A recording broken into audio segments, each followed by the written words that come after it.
Hi guys, and welcome back to another video.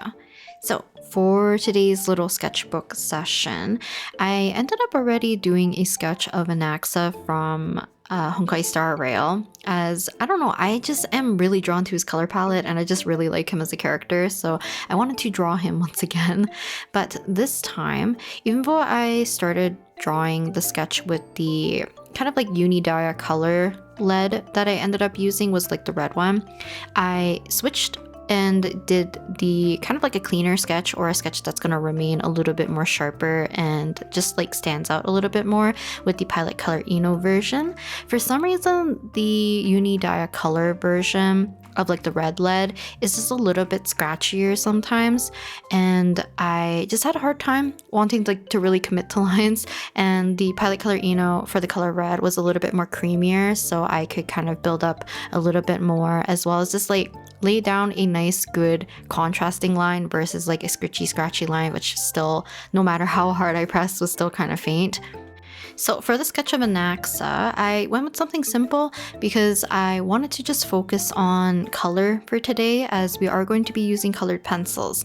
So that's kind of like the reason why I ended up doing the sketch in the color red. Sometimes, depending on the medium, I will end up doing the line art either with like water-based markers, or I'll do it in normal graphite. So it just really depends on the medium that I'm working with and kind of like the look that I'm looking for.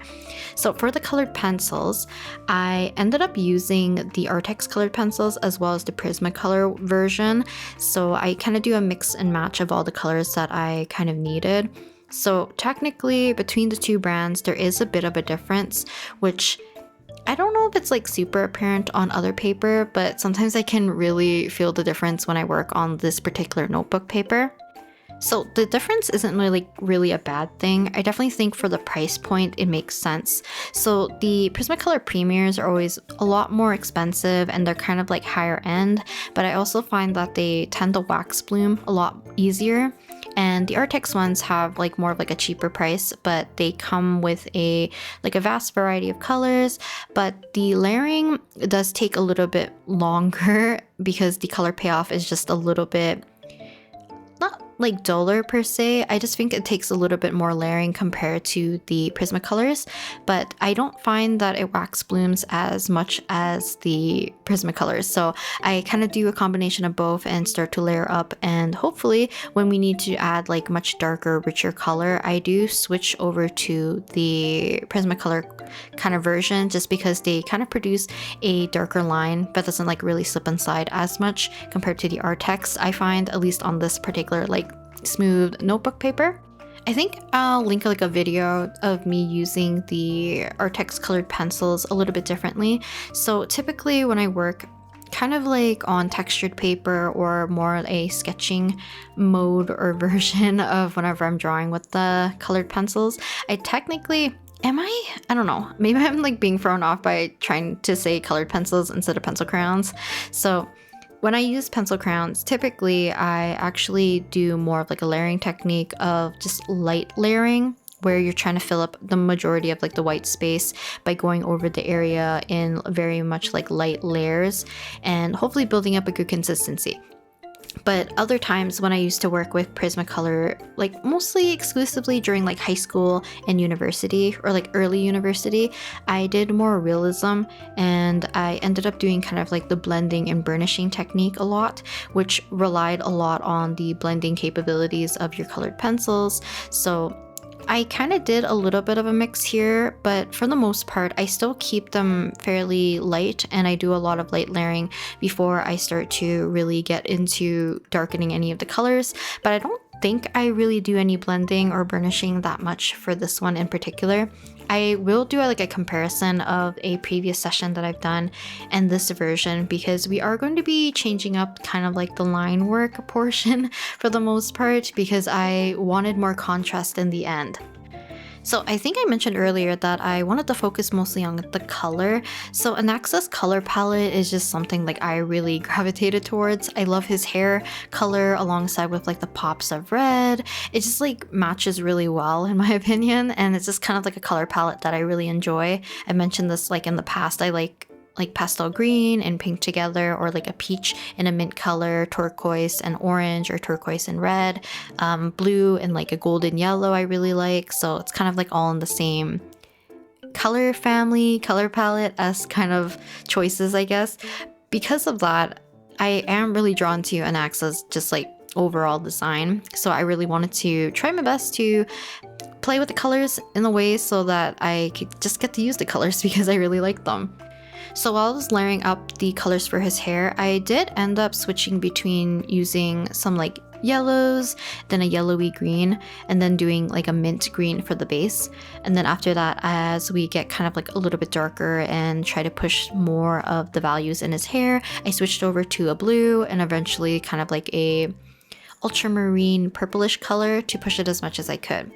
So when I first started coloring Anaxa's face and his hair, I did try my best to block with a very faint bright yellow, where I was able to kind of figure out where I wanted my lighting to be so that I don't accidentally make things look too flat, because I wanted stronger lighting to be on one side.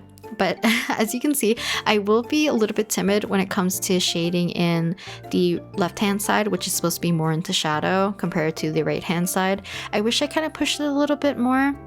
A part of it is like, when working traditionally, I do get a little bit too meek about like color choices if I did not do any like test run or even like a digital version, because if I do like a digital version, I can usually color match pretty okay with some sort of traditional medium.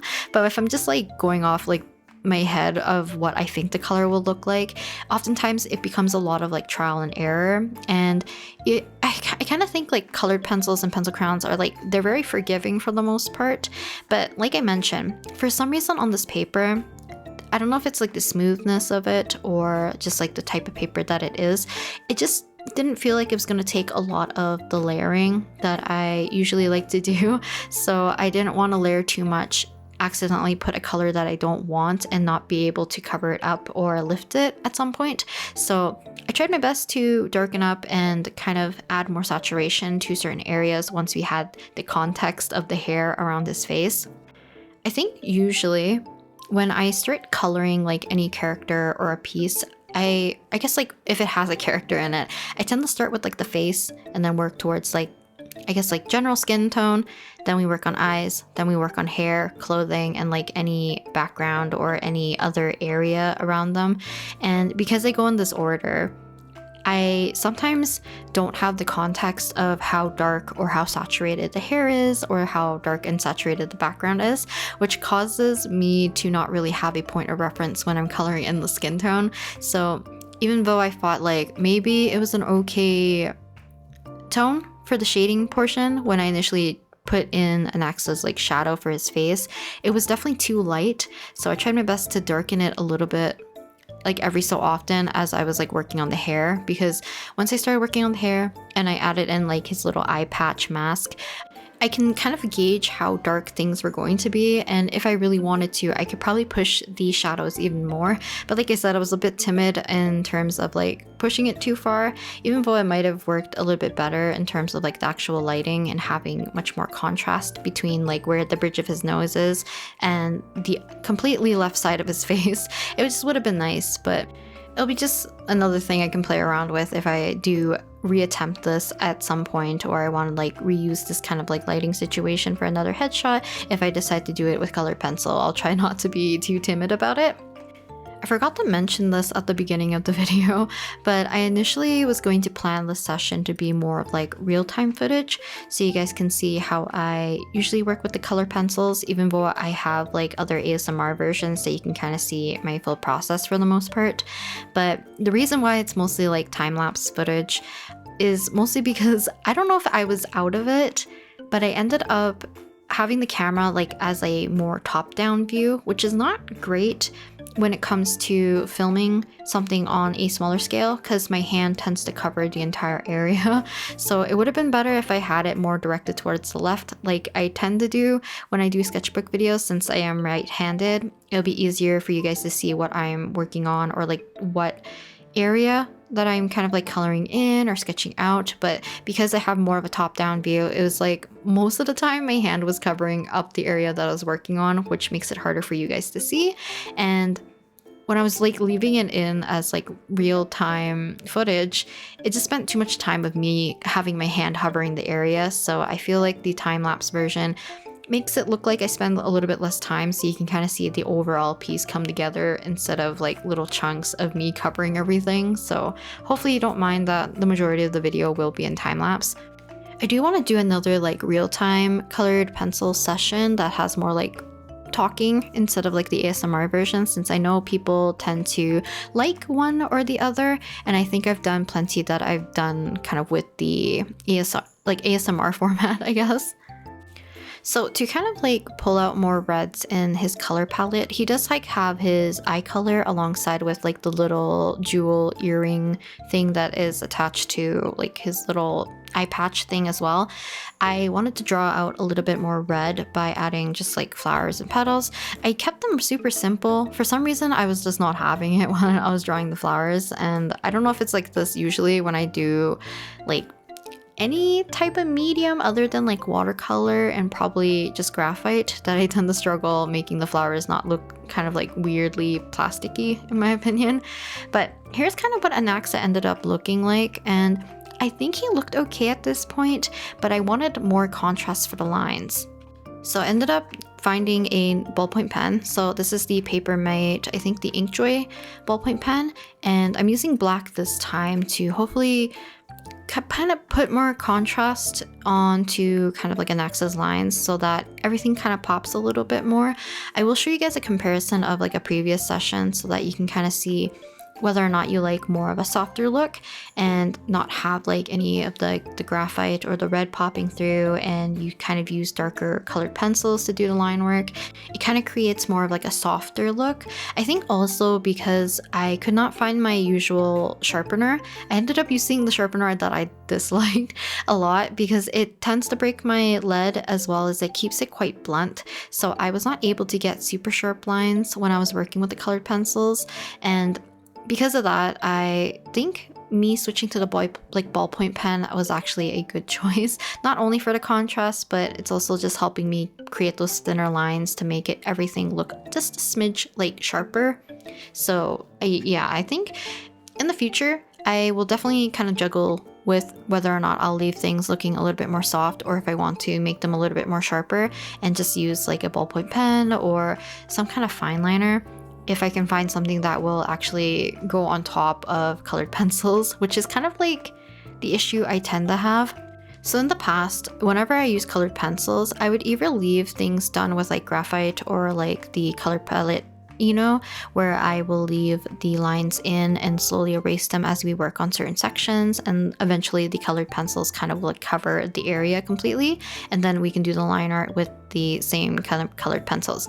Otherwise, I used to do line art first, but I never really liked the fact that if you color over like your own black lines, you tend to get like a bit of like that waxy faded look on top of your lines, which I found myself having to go over my lines again with the fine liner just to make sure that the lines were still like nice and crisp and dark.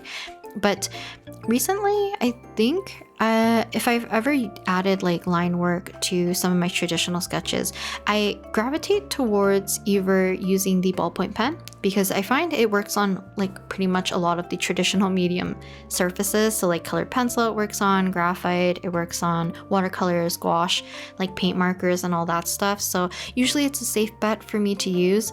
You just have to get like the little roller ball going sometimes. There were some areas that had too much like wax bloom that the pen couldn't really glide on top of, so I was a little bit wary of that. But other than that, I liked using like the calligraphy pens. I just have to give it like ample enough time for it to dry in between certain areas, because I tend to forget to work from left to right so that I'm not smearing with my right hand on the right side while I'm working towards the left. So I don't know, I think between those two, ballpoint pen tends like it kind of is my go-to, just because it's a little bit easier and I don't really have to think about it too much. And as long as I'm not like reactivating it by accident by using like alcohol markers or saturating the page with too much water, usually it's pretty okay. So here's a close-up of Anaxa, and you can kind of see, like, as I shift the paper or like the page, you can kind of see the shininess from the wax bloom, as well as any of the areas that I ended up using with the ballpoint pen, which is could be a downside for some people. But yeah, I think that's it for him. I ended up not sketching anything on the right hand side of this spread. I might later, or I'll put like stickers or something else to cover that side, or maybe I'll just leave it blank. But I wanted to show you guys a little bit of a comparison of a previous session. So this one is colored pencils and ballpoint pen, and then the one that I did of calyx with the sunflowers is just purely the colored pencils. I keep switching between colored pencils and pencil crayons, but you can kind of see the more bolder look versus a kind of like softer look that was done with just the colored pencils. So you can kind of pick and choose to see what kind of look that you like more. For now, I think I like the more contrasted look for Anaxa. Hopefully you guys also enjoy it. And I think that's it for today. I'll talk to you guys next time in the next video. Bye!